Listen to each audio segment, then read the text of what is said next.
तो आइए शुरू करते हैं आज पार्ट 2 इसका। जो क्वेश्चन पूछे जा रहे हैं आज एक इंटरव्यू के एग्जाम में 10 क्वेश्चन हमने पहले वीडियो में बताया। आज 10 क्वेश्चन और इससे रिलेटेड जो पॉइंट है ये बताऊंगा, जिससे आपको पूरा टॉपिक क्लियर हो जाएगा। यही सब घुमा फिरा के हर फायदे में पूछे जा रहे हैं, आगे ऊपर नीचे करके क्वेश्चन रहेंगे। बाकी इनके अलावा और कोई पॉइंट नहीं है। अगर पॉइंट बचेगा तो सेफ्टी से रिलेटेड है। अब ऐसा कर रहा है कि जैसे कि फ्रेशर बच्चे हैं तो उनको कल इंटरव्यू ले रहा है और एक्सपीरियंस वाले बच्चों को क्या कर रहा है, प्लांट में ले जा रहा है। तो इस तरीके से कर दिया। तो टेंशन ना लो, जो बच्चे फ्रेशर हैं उनको अपना टेक्निकल तो पता होगा। अगर एक्स्ट्रा नॉलेज जानकारी चाहिए तो सेफ्टी से रिलेटेड कुछ पॉइंट पढ़ सकते हैं। बाकी क्या पूछ रहा है, जैसे क्वेश्चन सिंपल एकदम बेसिक पूछ रहा है आपसे कि अगर हीटिंग पर्पज के लिए कौन सा स्टीम यूज करते हैं और क्यों यूज करते हैं। अगर पाइपलाइन है,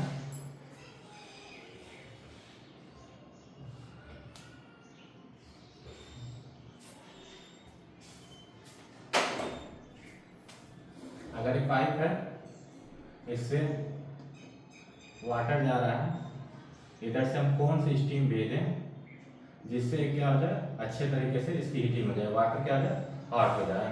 किस टाइप की स्टीम भेजें, सेचुरेटेड स्टीम भेजें कि सुपर हीटेड स्टीम भेजें। हम कहते हैं सेचुरेटेड स्टीम भेजें, तो सेचुरेटेड स्टीम भेजें तो क्यों भेजें उसके बारे में पूछ रहा है। दूसरा, फर्नेस में फ्यूल ऑयल के साथ स्टीम देने का पर्पज। फर्नेस हम क्या करते हैं, फ्यूल ऑयल देते हैं जलाने के लिए, उसके साथ हम स्टीम क्यों देते हैं, क्या पर्पज होता है। और फिर मीटर, डेंसिटी मीटर, वीएन क्या होता है। ओपन चैनल मतलब अगर पाइपों में फ्लो अगर लिक्विड या गैस फ्लो हो रहा है तो उसका फ्लो कैसे मेजर करोगे। अगर ओपन चैनल में जैसे नहर में अगर पानी फ्लो कर रहा है तो कितनी उसकी कैपेसिटी है, ठीक है, उसको कैसे मेजर करोगे उसके बारे में।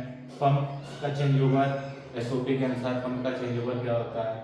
फर्नेस एंड रिफार्मर में डिफरेंस क्या होता है। छठा, फ्लूइड और इसके टाइप क्या होते हैं। पंप और इसके टाइप क्या होते हैं। फायर ट्रंगल क्या होता है, एक्सटिंग्विशर क्या होता है, कितने टाइप का होता है। सैचुरेटेड सुपरहीटेड स्टीम में अंतर क्या होता है। हीट एक्सचेंजर क्या होता है, इससे रिलेटेड कुछ पॉइंट है, ठीक। जैसे काउंटर फ्लो क्या होता है, पैरेलल फ्लो क्या होता है, हीट एक्सचेंजर को कौन सा फ्लो ज़्यादा बेस्ट होता है। क्रूड ऑयल क्या होता है, इसमें कौन कौन से कंपोनेंट पाए जाते हैं। हमारा क्रूड ऑयल अगर काला रंग का है तो उसका क्या मतलब है, अगर हल्का ब्राउन रंग का तो इसका क्या मतलब है, ठीक है। उसके कलर के चेंज होने से क्या इफेक्ट पड़ता है क्रूड ऑयल पे। वाल्व क्या होता है, गेट वाल्व क्या होता है, ग्लो वाल्व क्या होता है, उनके बीच में क्या बेसिक डिफरेंस होता है। Smoke point, power point, flash point, annealing point. Annealing point किसके लिए होता है, अगर इसमें रोमेटिक कंटेंट ज़्यादा है तो क्या मतलब होता है रोमेटिक पॉइंट का, एनिलिंग पॉइंट का, ठीक है। यही सब क्वेश्चन है, यही सब पूछे जा रहे हैं। तो हम शुरू करते हैं पहले क्वेश्चन से। For heating purpose best steam use. For heating purpose के लिए जो बेस्ट स्टीम होती है वो होती है सेचुरेटेड स्टीम। सेचुरेटेड स्टीम क्यों होती है, सेचुरेटेड स्टीम क्यों होती है पहले उससे मतलब समझो। पहले सेचुरेटेड स्टीम होती क्या है।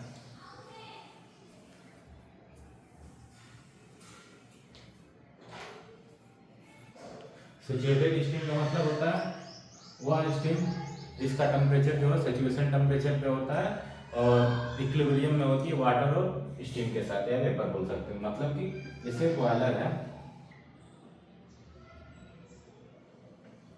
अरे यार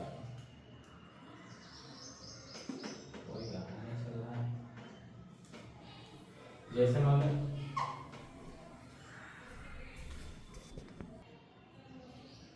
हमने बोला कौन सी स्टीम बेस्ट होती है, सेचुरेटेड स्टीम होती है। सेचुरेटेड स्टीम अब पूछ ले कि सेचुरेटेड स्टीम क्या होती है, तो सेचुरेटेड स्टीम सिंपल भाषा में बताओगे,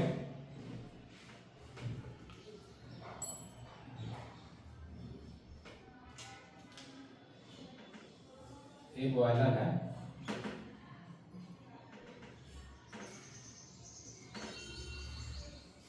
एक बॉयलर है, इसके नीचे आग लगा दी हमने, फायर की है, इसके अंदर पानी भरा है, पानी भरा, ये क्या है, स्टीम निकल रही है,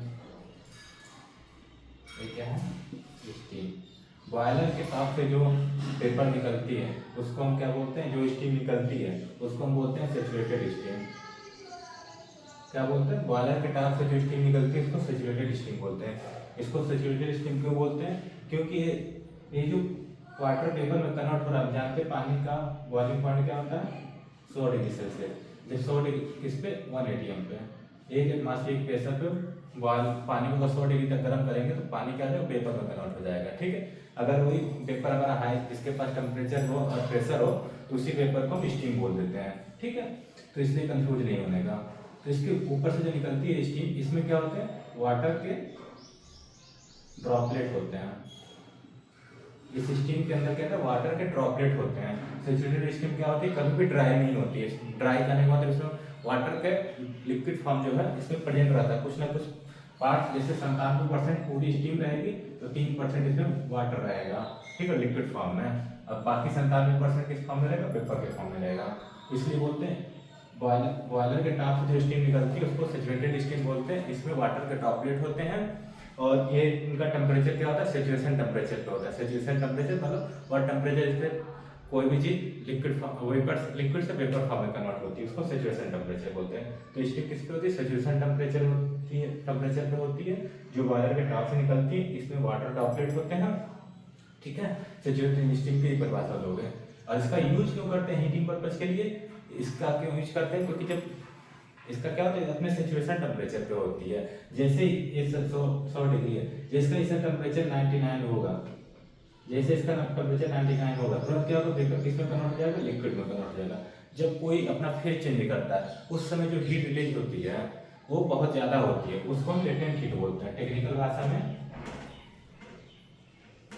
लेटेंट हीट बोलते हैं। लेटेंट हीट मतलब वो हीट जो फेज चेंज से हो, जब फेज चेंज होता है तो जो हीट रिलीज होती है उसको लेटेंट हीट होती है। ठीक, ये हीट क्या होती है, बहुत ज्यादा होती है, जिसकी वजह से हमारा क्या है, हीटिंग बहुत आसानी इफिशियंट तरीके से होता है। इसीलिए हम सैचुरेटेड स्टीम का यूज करते हैं। और सुपर हीटेड स्टीम का यूज क्यों नहीं करते। सुपर हीटेड स्टीम मतलब वह स्टीम, जो मैं आपको डिफिनेशन ये पूछ भी रहा है, आपको पहले बता दे रहा हूँ। सुपर हीटेड स्टीम, ये जो हमारी सैचुरेटेड स्टीम निकली बाहर, इसको क्या करें हम, सैचुरेटेड स्टीम जो निकली है इसको हम क्या करें, एक हीट एक्सचेंजर से गुजार दें। ठीक है, इसमें कोई हॉट मटेरियल ले लें, इससे और क्या है, एक गर्म और हो जाए तो इसके अंदर जो वाटर है वो क्या आ जाए, पूरे पूरे वो क्या आ जाए, स्टीम में कन्वर्ट हो जाए। अब इसके पास क्या आ जाएगा, कोई भी वाटर वेपर ना हो, कोई भी वाटर का वेपर, वाटर का लिक्विड फॉर्म ना हो, तो वो स्टीम क्या हो जाती है, सुपर हीटेड स्टीम। मतलब अगर सैचुरेटेड स्टीम को और ज्यादा गर्म कर देते हैं तो उसके अंदर जो प्रेजेंट वाटर के वेपर, वाटर होता है लिक्विड फॉर्म में, वो भी क्या हो जाता है, वेपर या स्टीम के फॉर्म में कन्वर्ट हो जाता है। उसमें अब कोई वाटर का टीनी ड्रॉपलेट नहीं रहता, वो पूरा का पूरा ड्राई होता है। और उसका टेम्परेचर क्या होता है, स्टीम का प्रेशर बढ़ जाता है। अगर प्रेशर हम सेम रखें और टेम्परेचर बढ़ा दें, ठीक है, जैसे सैचुरेटेड स्टीम है, एक एटीएम पे 100 डिग्री सेल्सियस है इसका टेम्परेचर रहता है, सैचुरेटेड स्टीम का टेम्परेचर। अगर हम इसी को हम 150 कर दें, 150 डिग्री कर सकते हैं एक ही एटीएम पे, तो स्टीम क्या हो जाएगी, सुपर हीटेड स्टीम। मतलब वह स्टीम, अगर सैचुरेटेड स्टीम को हम टेम्परेचर बढ़ा देंगे, प्रेशर सेम रख के, उसका टेम्परेचर बढ़ जाता है और उसके अंदर जो वाटर के ड्रॉपलेट होते हैं वो भी नहीं होते, तो ऐसी स्टीम को हम सुपर हीटेड स्टीम बोलते हैं। इनका टेम्परेचर क्या होता है, जैसे जैसे दूरी बढ़ती है, जैसे जैसे स्टीम आगे की ओर बढ़ती है, इनका टेम्परेचर क्या होता है, गिरता जाता है, गिरता जाता है, गिरता जाता है। और तब तक गिरता रहता है जब तक ये 100 डिग्री नहीं पहुंचा। जैसे 100 डिग्री पहुंचता है इनका टेम्परेचर क्या होता है, स्टीम जो होती है वो किस फॉर्म में कन्वर्ट होने लगती है, लिक्विड फॉर्म में कन्वर्ट होने लगती है। तब यहाँ पे कौन सी हीट का चेंज होता है, लेटेंट हीट का, लेटेंट हीट का चेंज होता है। अगर हम सुपर हीटेड स्टीम यूज कर रहे हो हीटिंग पर्पज के लिए, तो क्या होगा, शुरू में टेम्परेचर आज जैसे जैसे बढ़ता जाएगा, गिरता जाएगा, तो एक टेम्परेचर यूनिफॉर्म नहीं मिलेगा। दूसरा क्या होगा, इसमें सेंसिबल हीट का लॉस होगा। उसके बाद जब वो 100 डिग्री में पहुंच जाएगा तब वहां से लेटेंट हीट का लॉस होगा। सेंसिबल हीट, लेटेंट हीट क्या होती है, सेंसिबल हीट वह हीट जिसको हम सेंस कर सकते हैं, छू सकते हैं, उसको सेंसिबल हीट बोलते हैं। उससे ज्यादा हीट नहीं मिलती जितनी लेटेंट हीट से ज्यादा मिलती है। इसका दूसरा रीजन बता सकते हो क्यों सैचुरेटेड स्टीम यूज करते हैं। इसका दूसरा रीजन है कि इसमें टेम्परेचर जो होता है यूनिफॉर्म होता है। टेम्परेचर क्या यूनिफॉर्म होता है, मतलब पूरी लाइन में जो है अगर हम गर्म कर रहे हैं, हीटिंग मटेरियल का जो टेम्परेचर होगा एक समान होगा। ठीक है, ज्यादा वेरी नहीं करेगा। अगर सुपर हीटेड स्टीम से हम हीटिंग कर रहे हैं तो उसका टेम्परेचर क्या होगा, हर पॉइंट पे अलग अलग होगा। तो इसीलिए इसका यूज नहीं करते हम, सुपर हीटेड स्टीम का यूज नहीं करते।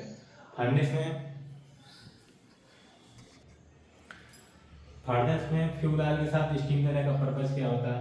फर्नेस जानते हैं हम, उसमें नीचे से क्या क्या देते हैं, बर्नर होता है। बर्नर में हम क्या देते हैं, दो टाइप का बर्नर होता है, मेन बर्नर, पायलट बर्नर। ठीक है, मेन बर्नर में हम फ्यूल ऑयल देते हैं, पायलट बर्नर में हम लाइटर कंपोनेंट देते हैं, जैसे नेफ्था हो गया, नेचुरल गैस देते हैं, और मेन बर्नर में फ्यूल ऑयल देते हैं। ठीक है, फ्यूल ऑयल क्या होता है, इसकी विस्कोसिटी क्या होती है, विस्कोसिटी ज़्यादा होती है। ठीक, अगर हम इसको इसमें स्टीम ना देके इसको सीधे चलाएं तो क्या होगा, उतनी अच्छी बर्निंग नहीं होगी। अगर हम स्टीम देते हैं इसी लाइन में, जिस लाइन में फ्यूल लाइन, जैसे ये फ्यूल की लाइन है, इसी लाइन में हम स्टीम की लाइन देते हैं, तो फ्यूल स्टीम एक साथ जाएंगे, जिसकी वजह से स्टीम का गर्म होगा, तो फ्यूल आने में क्या होगा, गाढ़ा चिपचिपा होगा। ठीक है, गर्म होने की वजह से क्या होगा, दूर दूर फैल जाएगा।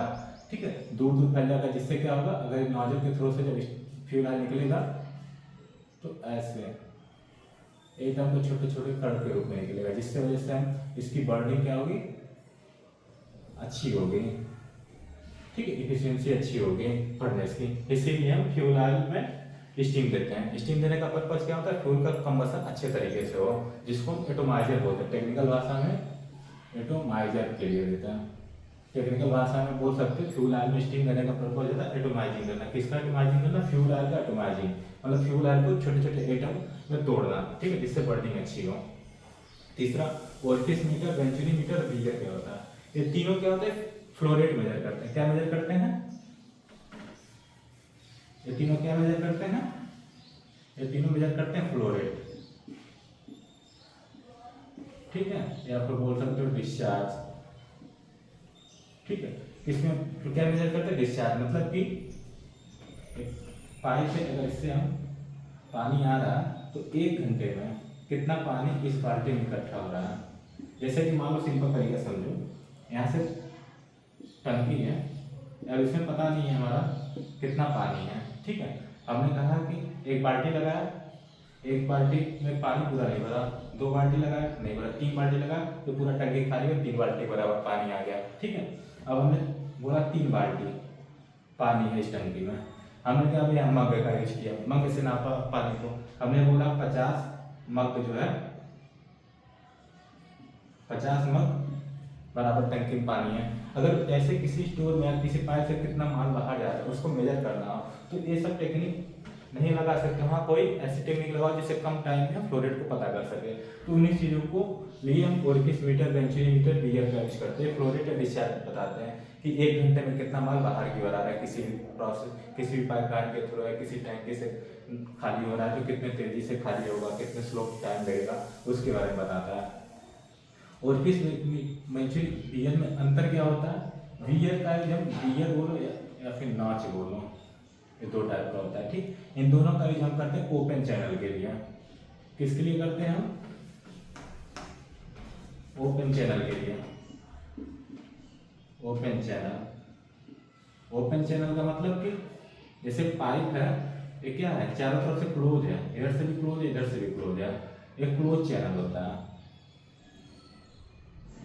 ओपन चैनल में जैसे नहर है, नहर है, ये पानी जा रहा है, नहर है, ये पानी जा रहा है, इसके ऊपर कैसा क्या है, एटमॉस्फेरिक एयर है, एटमॉस्फेरिक हवा में खाली है, तो क्या नीचे से बस क्लोज है, ऊपर से क्या खुला हुआ है, तो कैसा हो गया, इसको बोलते हैं ओपन चैनल। जो खुले में फ्लो हो रहा है उसको ओपन चैनल बोलते हैं। वहाँ पे फ्लो रेट मेजर करना तो वहाँ बीयर या नॉच का यूज करते हैं, और जहाँ पाइपों में अगर फ्लो को मेजर करना तो वहाँ पे ओरिफिस या वेंचुरी का यूज करते हैं। इनमें बेस्ट कौन होता है, वेंचुरी ज़्यादा बेस्ट होता है। क्यों ज़्यादा बेस्ट होता है, क्योंकि इसमें प्रेशर ड्रॉप जो क्या होता है, कम होता है। इसमें प्रेशर ड्रॉप कम होता है, इसमें प्रेशर ड्रॉप ज़्यादा होता है। इसका रीजन क्या होता है बाद में आपको अच्छे से वीडियो बना के बताऊँगा, बस इतना जान लो। फ्लूइड मेजर करता है, वेंचुरी ज़्यादा अच्छा होता है, बीयर नॉच ओपन चैनल में यूज किए जाते हैं। ठीक है, ओरिफिस में यूज ज़्यादा नहीं करते क्योंकि इसमें प्रेशर ड्रॉप ज़्यादा कम होता है। प्रेशर ड्रॉप मतलब जितने प्रेशर से कोई माल भेजा जा रहा है उतना प्रेशर रिटर्न, उतना प्रेशर डिस्चार्ज लाइन में नहीं मिलना। 5 के भेजा जा रहा है और अगर बीच में ओरिफिस मीटर लगा तो डिस्चार्ज साइड ओरिफिस के दूसरे साइड में 3 kg का प्रेशर मिलेगा, और वेंचुरी भेजे जा रहे हैं 5 kg, तो डिस्चार्ज साइड के हमें क्या होगा 4 kg का प्रेशर मिलेगा। मतलब ओरिफिस में 2 kg का प्रेशर में कमी आई और वेंचुरी लगाने से 1 kg प्रेशर में कमी आई, तो उसी को हम प्रेशर ड्रॉप बोलते हैं, प्रेशर में कितनी कमी आई। ठीक है, पंप का चेंज ओवर एसओपी के अनुसार, एसओपी के अनुसार पंप का चेंज ओवर कैसे करते हैं। पहले एसओपी क्या होती है, एसओपी मतलब स्टैंडर्ड ऑपरेटिंग प्रोसीजर। क्या होता है, एक रिटेल में लिखा हुआ स्टेप बाय स्टेप में डॉक्यूमेंट होता है, जिसके अंदर कोई भी प्लांट हो, कैसे चालू करना है, कैसे स्टार्टअप करना है, कैसे शट डाउन करना है, कोई भी प्रोसेस को लाइन में लेना है, ठीक है, कोई भी इक्विपमेंट को चेंज ओवर करना है, मेंटेनेंस में डालना है, चेंज ओवर करना, उसका एक डिटेल में स्टेप बाय स्टेप में लिखा होता है, जिसके इसका लिखने का